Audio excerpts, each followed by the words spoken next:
o dono do equipamento está presente. Então... Gravando. Então tá, meus amigos. Vamos falar? Vamos começar a falar do ano de 1517. Alguém sabe o que aconteceu nesse ano? Não foi descoberto na América, foi já fazer 500 anos que o Brasil tinha sido descoberto. Mas em 1517, ou seja, daqui 2 anos para 500 anos, exatamente no dia 31 de outubro, o monge agostiniano chamado Martim Lutero pregou nas portas da igreja do castelo de Wittenberg, na Alemanha, as suas 95 teses, e teve com isso o início do que é chamado de a Reforma Protestante. Não foi exatamente apenas esse evento, mas muitos outros anteriores já iniciavam essa reforma, esse movimento de reforma do pensamento cristão. Mas essa é uma data bem marcante, porque ali é um evento, um acontecimento onde é declarado o enfrentamento daquilo que Lutero, entre outros pensadores, tinham a respeito do que a igreja determinava, do que a igreja achava que era certo os seus seguidores praticarem. A data, como eu falei, é apenas simbólica, uma referência, porque muitos outros pensadores antes de Lutero já faziam esses questionamentos a respeito do que a igreja determinava como dogma, como artigo de fé, que você não podia nem questionar, nem pensar a respeito. Era simplesmente seguir e assim aceitar. Um desses pensadores anteriores a Lutero chamava-se Jan Hus. Jan, mas com J, né? Porque não é aqui nas nossas terras, é um nome tcheco. Jan Hus foi um pensador da Tchecoslováquia, na República Tcheca hoje, que confrontou muitas dessas ideias determinadas pela igreja. E isso foi uns 200 ou 300 anos antes de Lutero. E nessa época ele acabou sendo até preso, julgado e condenado à morte num tribunal de inquisição, justamente por ir contra os preceitos determinados pela igreja. Esse pensador em particular, eu estou citando ele entre vários outros, porque alguns escritores determinam ou sugerem que foi uma encarnação anterior do Hippolyte de Rivail, o nosso conhecido Allan Kardec. Então, ele já, num trabalho pretérito, já estava iniciando, semeando os conceitos que iam, no futuro, não muito distante, propor e apresentar o Espiritismo como um todo. E nesse ato de Lutero, de pregar as suas 95 teses, com ideias, basicamente, né, a respeito de conceitos outros ou contrários à igreja, dentre muitas coisas ali listadas, as principais questões levantadas eram a respeito falo a respeito também, mas era a respeito do comércio das indulgências. Vamos falar daqui a pouquinho mais sobre elas. Mas essas cartas, esses temas, eles eram baseados no Evangelho. Lutero era um monge, então tinha acesso à leitura da Bíblia, o que não era comum naquela época, e principalmente porque as pessoas eram não letradas, elas não sabiam ler. Ter livros era uma coisa rara, e ler em latim, mais raro ainda, porque as pessoas falavam o linguajar do seu reino, da sua vila, né? E os textos bíblicos eram todos em latim ou em grego. E ter um livro, né, era muito caro, era muito difícil, né, o processo de fabricação dos livros. Então, Lutero teve acesso às leituras da Bíblia, leu toda ela, as partes principais do Evangelho, e principalmente baseado nas cartas de Paulo de Tarso aos Romanos, ele elaborou suas teses e pregou lá na igreja. Mais um detalhe interessante: segundo Hermínio Miranda, um conhecido e aclamado escritor do meio espírita, estudioso, trabalhador da seara espírita, Paulo veio a reencarnar como Martinho Lutero. Então Martinho Lutero, reutilizando as suas escrituras, seus textos, pensou mais ou menos a respeito e as publicou novamente, colocou para todos a questão, né? A busca, né, no Evangelho dessa temática. Então, aí nós temos, né, a continuidade do trabalho. Paulo não pôde terminar muitas coisas na época, até por sua condição, né? Então reencarnou, depois de muito aprender, de muito estudar, deu continuidade à sua pregação da mensagem de Jesus. Mas, como falei, Lutero, com esse trabalho, inicia a Reforma Protestante, justamente baseado contra as indulgências, mais especificamente ao comércio das indulgências. As indulgências eram papéis, títulos, que eram comercializados pela igreja. A pessoa podia ir lá numa abadia, num monastério, numa igreja e pedir, comprar uma indulgência. Até aí, né? Mas o que é essa indulgência? Segundo os textos, eram títulos emitidos pela igreja que lhe perdoavam os pecados.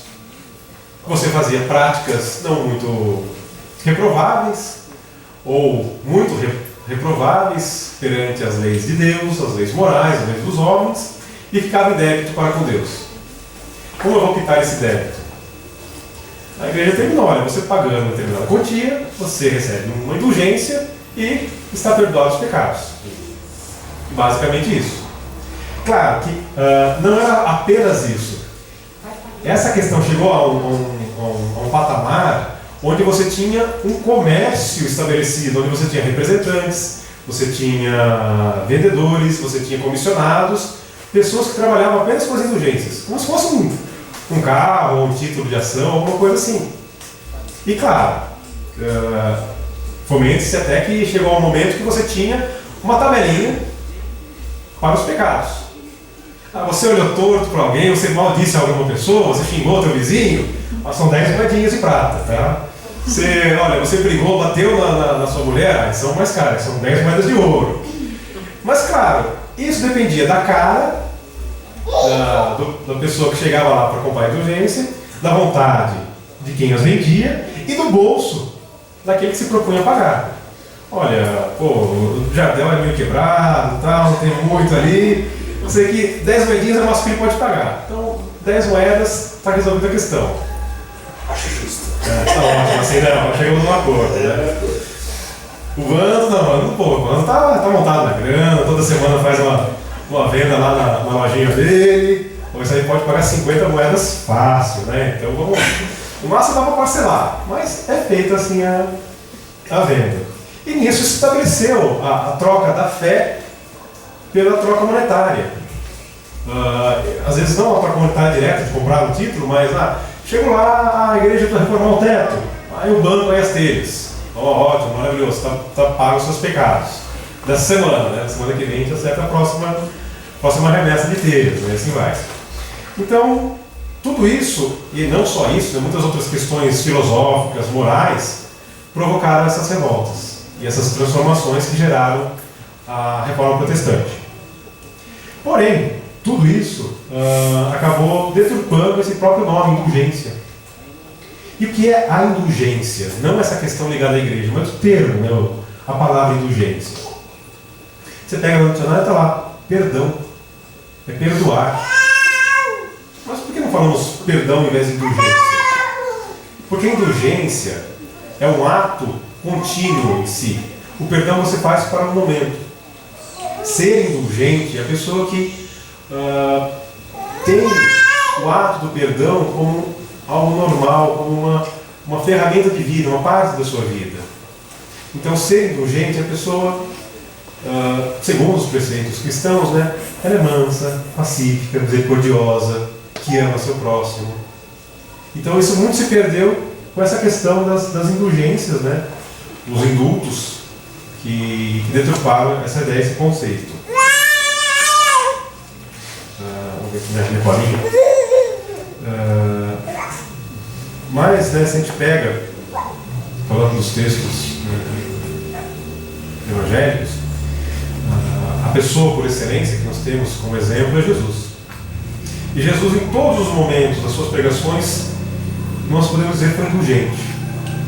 Mais especificamente, vamos pegar como exemplo, quando chega para ele uma multidão de pessoas arrastando aquela mulher Segundo aquelas pessoas, foi pega em adultério e fala para Jesus: mestre, ela foi pega em adultério. Segundo a lei, ela deve ser apedrejada. O que você diz? Aí se Jesus fala, faça-se a lei, podia dizer, olha, mas ele não fala de amor e de perdão? Mas se ele fala, perdoem, ué, mas a lei não diz que devemos apedrejar? Estava na famosa sinuca de bico. O que é que a gente faz? A gente fica... não sei, né? Pois é, então, o que você acha? Ô João, Pedro, vem cá aqui, dá uma ajudinha, né? Mas Jesus, calmamente, ele que estava agachado, escrevendo na areia, até um detalhe, essa sequência, por que é citado Jesus agachado, escrevendo na areia? Não podia falar que simplesmente ele estava ali, se levantou, né?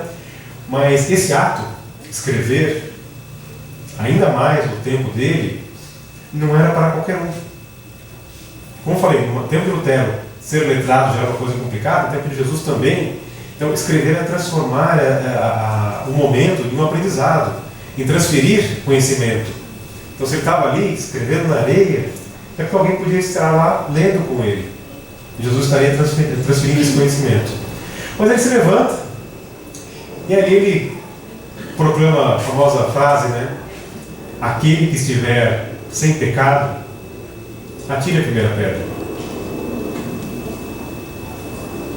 Ele falou que não era para seguir a lei de Moisés? Não. Mas ele também não colocou, tipo, você condena, mas será que você também não tem culpa no cartório?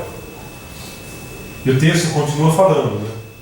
Aqueles mais velhos, primeiro soltaram as pedras e se retiraram. Por que os mais velhos? Não é algum preconceito, né? Hoje tem a lei, né, da pessoa idosa, tudo mais, dos aposentados. Mas não, quem é mais velho é porque viveu mais. E quem mais viveu teve a maior chance de fazer o quê?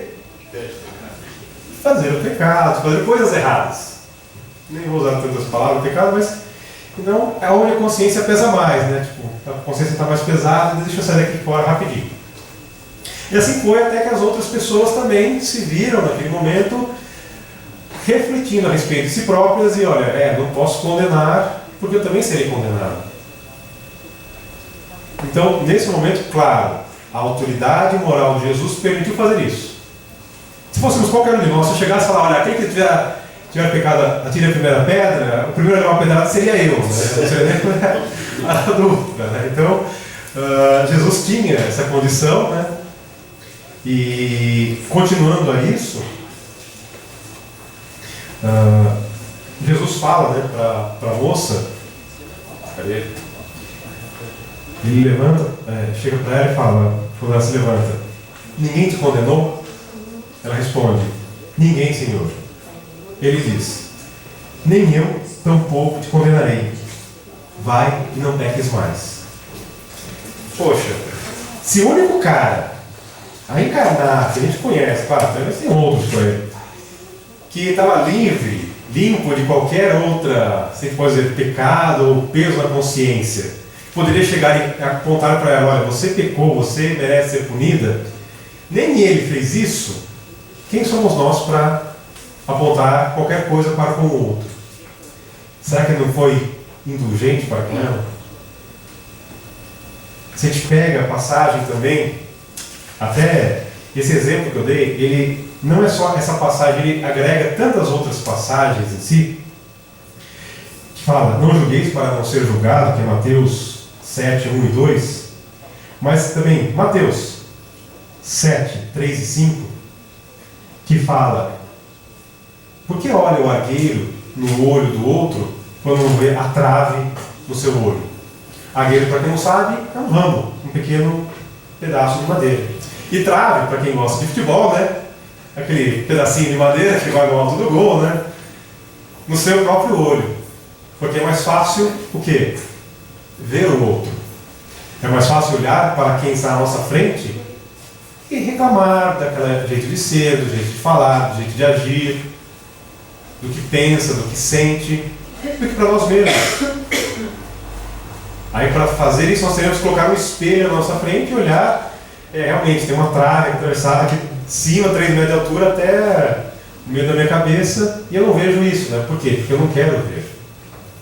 Olhar para mim mesmo é reconhecer que eu tenho problemas, que eu tenho dificuldades, que eu sou intransigente, que eu sou nervoso. Vocês não, né? Como o nosso amigo Fredson bem lembra, vocês estão num outro estado de espírito, vocês estão numa outra elevação, mas nós, né, que temos pequenas problemáticas automobilísticas no trânsito, né, quando a pessoa não usa aquele acessório chamado seta e entra na sua frente, que a gente simplesmente segura o volante, quer entortar ele, né? A buzina adora cantar nessa hora, mas a gente não xinga a pessoa, a gente não reclama, né? Manda de volta para a autoescola. Somos indulgentes. Somos indulgentes nessa hora, né? Vocês são muito indulgentes, eu não sou. Mas que nessas pequenas atitudes diárias, nós praticamos a indulgência. Claro, existem muitas situações que nós não conseguimos ser indulgentes. Por quê? Ainda está na nossa natureza agir de forma instintiva. Agir de acordo com o que a gente acha que tem que ser. Eu fui criado assim, eu sou dessa forma, pronto, acabou. Não queira mudar, não queira me mudar. Como diz meu pai, né? Burro velho não pega marcha.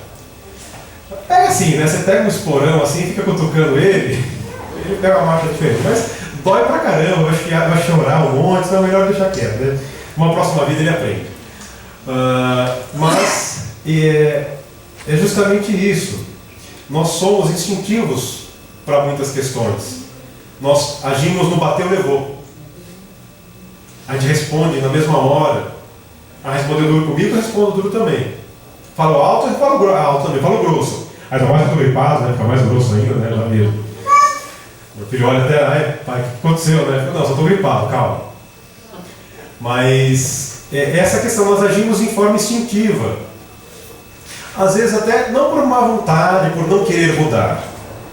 Imagine, nós estamos numa escala evolutiva de milhares de anos, de centenas e centenas de reencarnações, onde, se a gente pegar há pouco mais de, põe aí, 100 mil anos, que na história da humanidade, é uma parcela, e na história da Terra, apenas um pequeno dia, ou fração de um dia da história da Terra, nós estávamos vivendo em cavernas, vestindo malemar, pele de animais, caçando e, às vezes, fazendo um foguinho, que tem essa capacidade, e assar essa carne, mas que simplesmente, né? Quem lembra daqueles desenhinhos da Hanna-Barbera mais antigos, né? O cara olhou, aquele homem da caverna, né? Olhou para aquela mulher mais bonitona, né? Chegou perto dela, e bate com o tacape, ela desmaia e leva para casa. Era basicamente assim que nós agimos. Se bobear, ainda é assim que nós agimos, né? Só que em vez do tacape, a gente usa outros recursos, né? Ou as mulheres fazem isso conosco, né? Isso é verdade. Chega e dá mata-leão, né? Ali, Marmelado. Então, agimos muito semelhante a que éramos há pouco mais de 50, 100 mil anos, quando estávamos nas cavernas. A diferença é que nas cavernas hoje tem ar-condicionado e TV via satélite, né? A gente se comunica sem fio. Naquela época era sinal de fumaça. Mas, ou seja, é uma repetição de ações, de atitudes que está inerente na nossa condição até fisiológica. Hoje, conscientes que somos seres pensantes, seres humanos, que temos opinião e escolha, nós podemos pensar, olha, eu acho que eu não vou agir assim, dessa forma, eu não vou mais retrucar. Posso até sentir aquela mágoa, posso até sentir aquela dor emocional, né? E parou aqui. Não respondi, não agi, não dei o tapa. Isso é um progresso.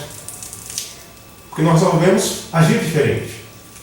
Quando evoluídos, um pouquinho melhores, né? O jeito que vocês já estão hoje, que chega e fala assim, tudo bem, meu irmão, não tem problema, eu não me senti ofendido, como Gandhi falava, né? Não tenho que perdoar porque não estou ofendido, não tenho por que perdoar. Aí a transformação moral já está feita. Aí nós somos, antes de ser seres físicos, nós somos seres espirituais. E as nossas atitudes, nossos sentimentos, nossos pensamentos, nosso jeito de ser vai refletir isso. É, claro, no devido grau da nossa evolução, o que foi Jesus aqui na Terra. Que no momento mais derradeiro da sua existência, pregado na cruz, mortificado, ali, judiado fisicamente, ele olha para nós ali embaixo, né? Depois levanta a cabeça: Pai, perdoai, porque não sabeis, eles não sabem o que fazem. Ele pediu desculpa por nós, que tínhamos acabado de pregar ele na cruz e estávamos matando ele fisicamente. Ele pede para nos perdoar. Só falava para falar: desculpa aí, pessoal, né? Espero me matar, perdão. Não queria isso para vocês, mas né, era o aprendizado necessário. Então, quando nós chegarmos nesse ponto de pedir desculpa pelo erro alheio, acho que a gente vai estar um pouquinho melhor do que estamos hoje. E pegando aqui o exemplo do que eu tenho falado, da minha colinha aqui, Paulo, antigo Saulo de Tarso, era um homem da lei judaica. Era um homem duro, intransigente, muito apegado às leis, à letra da lei. Não tinha indulgência.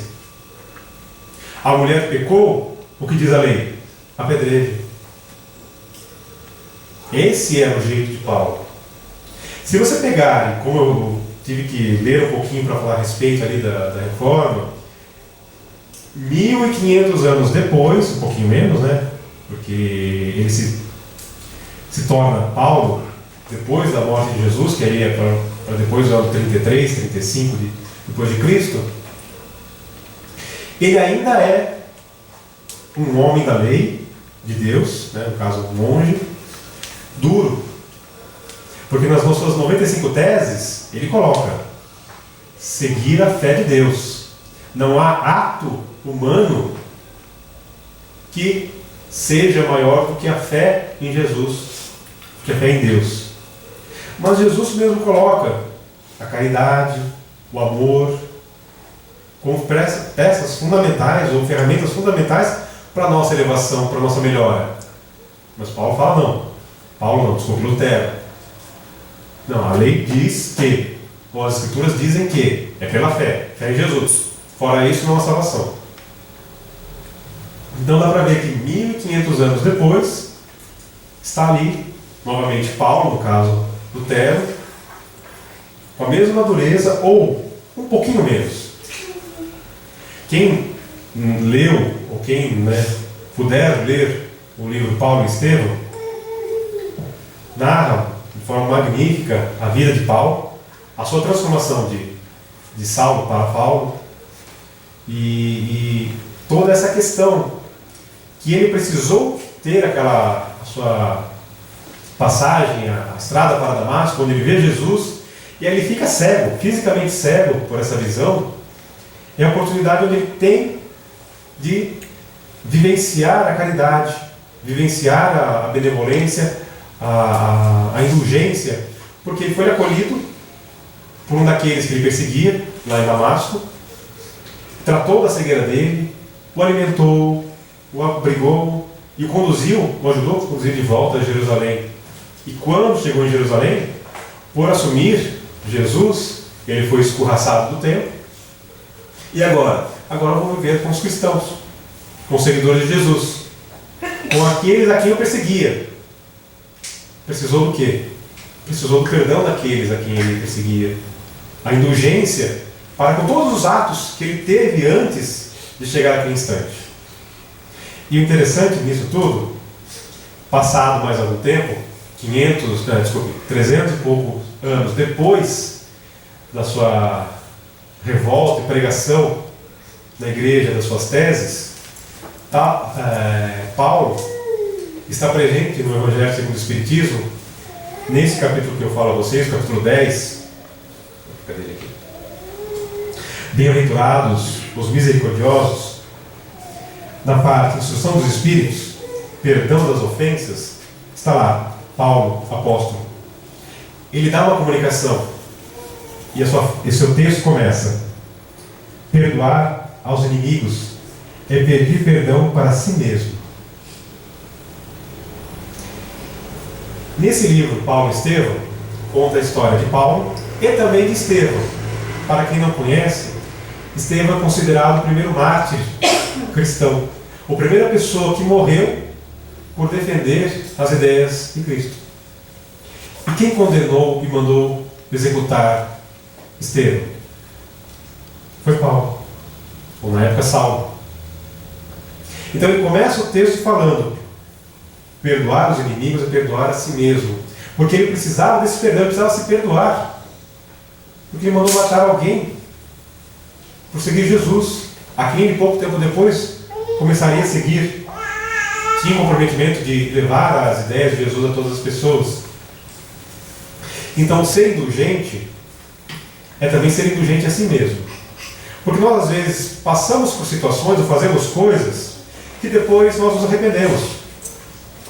Nessas fechadas, transitórias, automobilísticas, a gente xinga, a gente se exacerba, mas depois você pensa, poxa, mas a pessoa não viu, estava com pressa também, mais pressa do que eu. E claro, não só nessas situações, mas em casa, no trabalho, a gente às vezes desconta em quem não deve, quem não precisava. Ninguém nunca precisa, levar uma ensaboada, de ninguém. Mas a gente fica com a consciência pesada. Fiz algo errado. Quando não é uma situação mais séria, um comprometimento real contra as leis de Deus, que você fala, poxa, levei a óbito alguém, ou provoquei uma situação de loucura, de raiva, de inveja, que faz um mal tremendo para as pessoas, e a gente fica com sentimento de culpa. E algo necessário é nós nos perdoarmos. Porque se nós entramos no ciclo vicioso da culpa, nós entramos numa depressão, nós entramos num processo onde justamente a outra parte que necessita do entendimento, desse ajustamento, não nos alcança. A pessoa não consegue ser feliz porque nós estamos maus. E é estranho às vezes eu ouvir a respeito disso, a pessoa a quem eu fiz mal precisa que eu esteja bem para estar bem também? Sim. Porque se não fosse isso, seria vingança. Ele me fez mal, eu não vou fazer mal nem para ele, mas espero que ele tenha guardado. É mais ou menos assim que a gente pensa, não, tudo bem, não quero que nada aconteça com ele, mas ele vai ver, quando ele desencarnar, onde ele vai parar. Eu não quero nem ver onde eu vou parar quando eu desencarnar, Se eu for para um grau, eu estou feliz. Eu me dei para o 2, para o 3, para o 4 grau, aí é complicado. Mas, normalmente, esse é o nosso sentimento, Olha, pode deixar. Não. Você vai ver, até o pé que vai bater ali no rodapé da porta, o mindinho vai gritar para você. Esses pensamentos bons que a gente tem. Porque a pessoa nos fez mal. Então nós queremos revidar. Ter ali a vingança momentânea. Só que isso prejudica nós mesmos. Porque às vezes a pessoa passa mal, uma situação ruim, e vou descontar esse mal que eu fiz. Com que eu estou de mal? Com ele. Então, entra no círculo vicioso, um desconta no outro, desconta no um, desconta no outro. Isso se perpetua eternamente. Nós que trabalhamos com entidades espirituais, ouvimos histórias, os espíritos estão aí se guerreando aí há mais de 1000 anos. Fácil. Um perseguindo o outro, brigando. Então, você querer o bem daquele que te fez mal, como Jesus fez na cruz, é um ato de indulgência, de caridade sem igual. E ao fazer isso, nós desarmamos quem nos fez mal.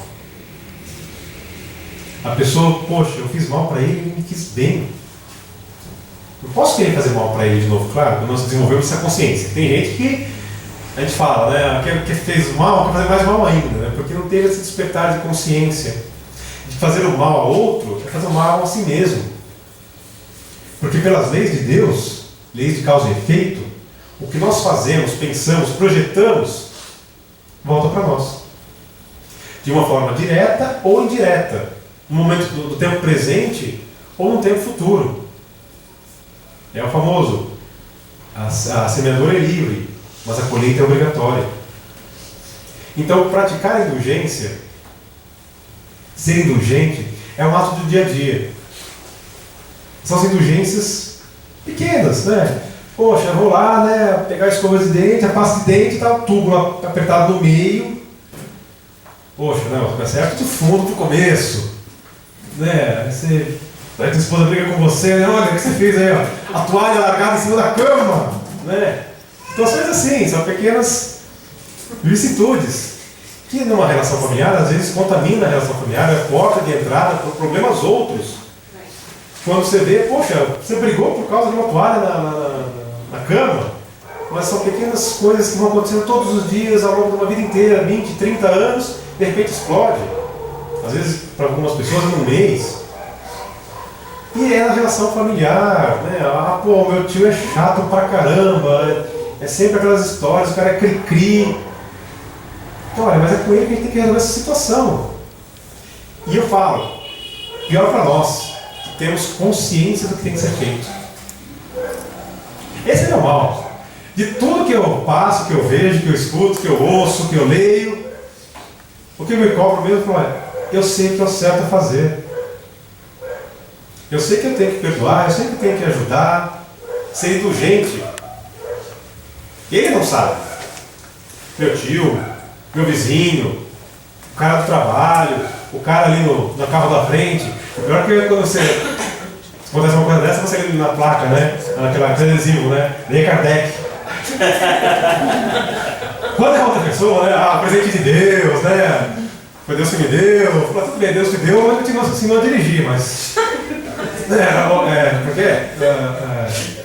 Dirigido por mim, mas guiado por Jesus, né? Porque Jesus não sabia dirigir, não tinha carro na época dele. Então, não vem com essa história, não.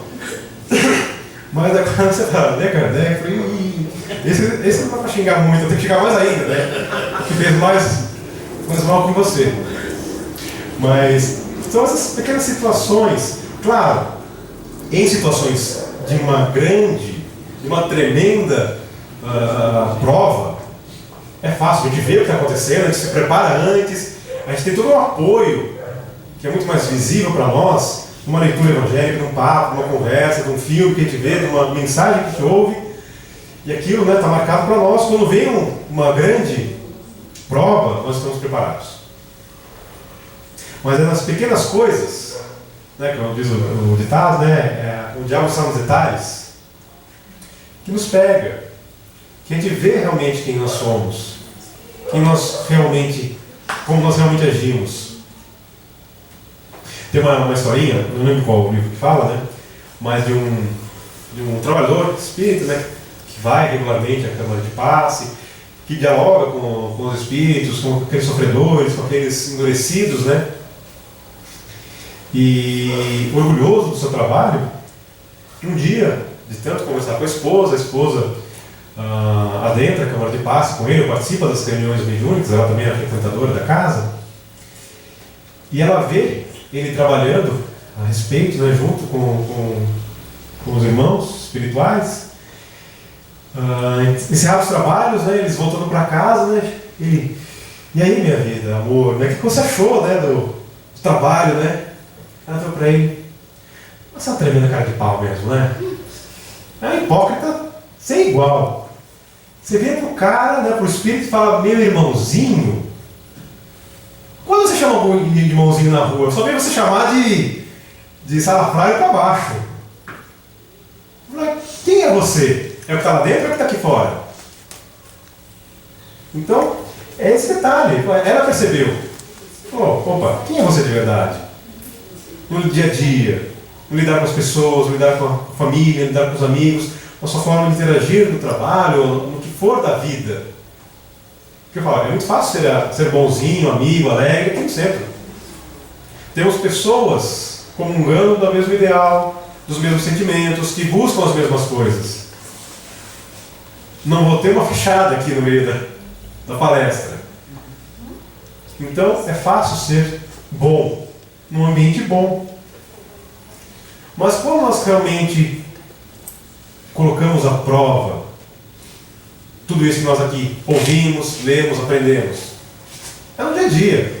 A prova de fogo é lá fora, onde as pessoas não são espíritas, ou não têm entendimento espírita, ou independente de não ser espírita, que eu falei, né? O cara lá tá lendo Kardec no carro do cara, né?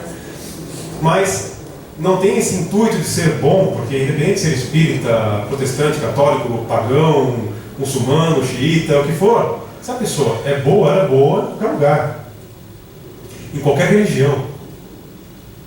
Então, é lá fora que nós vamos nos colocar à prova.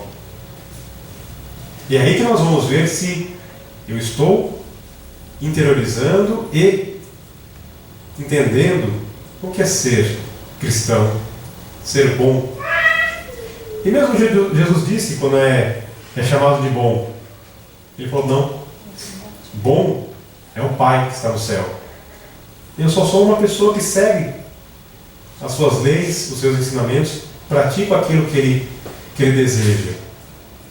Então, que possamos nós tentar ser bons, tentar ser benevolentes, indulgentes com os outros, com nós mesmos, mas também não cair no erro de tudo perdoar. Uma vez eu ouvi que nós somos seres inteligentes, nós pensamos, e por isso nós encontramos desculpa para tudo. Tudo tem um porquê, tudo tem uma razão de ser, tudo tem uma desculpinha. Não, sabe, aquele pedacinho a mais de pudim estava me chamando, sabe, assim, faltou experimentar aquele gostinho, né? Depois a gente fica, ai meu Deus, por que comi aquele pudim, né? E caído no sofá. Ou então, né, por que você brigou? Não, ele brigou comigo, eu só briguei por ele porque ele brigou comigo. Eu só respondi no que ele precisava ouvir. Eu agi de acordo com a minha consciência. Nós temos as respostas para tudo. Para os outros e para nós mesmos. Nós nos enganamos, nós mentimos para nós mesmos. A gente sempre tem uma desculpinha para aquele, como eu falei, às vezes é um vício involuntário de ser maledicente, de ser às vezes um pouco mais nervoso. Como disse meu pai, né, burro velho não pega marcha. Eu sou assim, nasci assim, vou morrer assim. E com isso está estabelecido que a pessoa é desse jeito. A desculpa, a indulgência para si mesmo está ali. Aí nós não precisamos o quê? Mudar. Não precisamos fazer a transformação moral. Tentar ser bom, como Jesus disse. Sede perfeitos como vosso Pai também o é. Buscar essa perfeição, como Deus, é impossível. Mas dentro das nossas capacidades, ser bom, indulgente, perdoar as ofensas, para que as vossas ofensas também sejam perdoadas. Nesse capítulo 10, tem mais uma passagem que fala justamente isso. Perdoe para ser perdoado. Na mesma medida que você medir o próximo, você será medido. Então, se eu fui duro, fui intransigente, por que Deus não deveria ser duro e intransigente para comigo mesmo? Onde eu mostrei, ou onde eu agi, segundo as leis de Deus, para essas mesmas leis agirem para comigo? É a lei de causa e efeito. Se eu sou bom, será bom comigo, ou Deus será bom comigo. Deus é bom sempre. Vamos dizer antes de qualquer coisa. Jesus mesmo disse. Mas Ele colocou suas leis, lei de causa e efeito. O que fizermos, o que pensarmos, o que sentirmos, como vivermos, será um reflexo para nós mesmos. Talvez nessa vida, alguns falam, né? A vingança vem a cavalo, né? O troco vem a cavalo. Às vezes o cavalo pega um pangaré, né? Ele chega só na próxima estação, né? Na próxima vida. E aí vai ser, né? O equilíbrio, ou a continha do carnê, né, sendo debitada. Nós fazemos uma dívida aí no 100, né? Deus perdoa 90, a gente tem que pagar 10, e quando a gente paga 1, a gente reclama, né? Pô, tem que pagar esse 1. Mas é a oportunidade que nós temos. Então, vamos tentar a indulgência, o perdão. Não é fácil. Se fosse fácil, todo mundo fazia, não é? Não estaríamos nem aqui. Às vezes nem nesse planeta, nem encarnados estaríamos. Mas como nós temos que praticar o perdão, e é o perdão diário, é o perdão nas pequenas coisas e nas grandes coisas, que nós vamos construindo uma forma diferente de ser e de viver. Meus amigos, obrigado. Que possamos, mais uma vez, refletir a respeito da mensagem de Jesus e até uma próxima oportunidade. Muito obrigado.